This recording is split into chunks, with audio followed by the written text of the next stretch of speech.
Does anyone know Leslie Perlow from Harvard Business School? Okay, now you do. She's amazing. She's an ethnographer, which means she watches how people work and studies what could be better. So BCG, everyone know BCG? Boston Consulting Group? Okay, great. So the more work you do at BCG, the belief was the more valuable you are because your billable hours are up, right? That's how you get paid well. That's how you get promoted.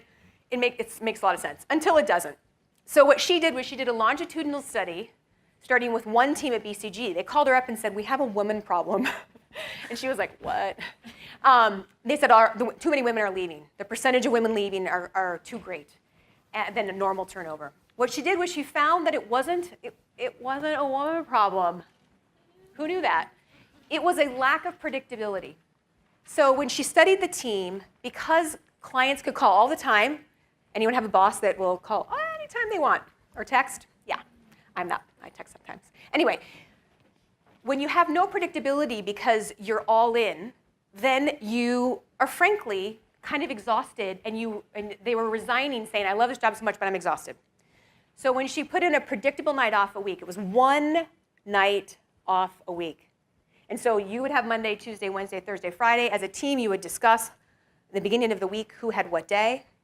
What she found was higher quality output because she was able to do a pre and post with the client to say, what was the quality of work before this experiment? What was the quality of work after? So the output of the team actually went up in terms of client satisfaction, and the number of hours went down by 30%. Crazy.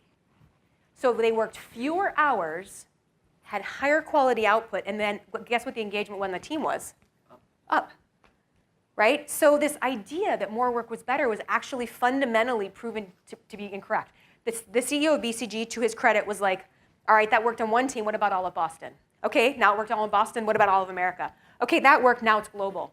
BCG went from one of the highest turnover companies to now one of Fortune's, I think it's top 10. Does anyone know? It's like 5 or 6. BCG totally attributes this to Leslie Perlow. And it's about designing experiments, because we love experiments, right, Hayden?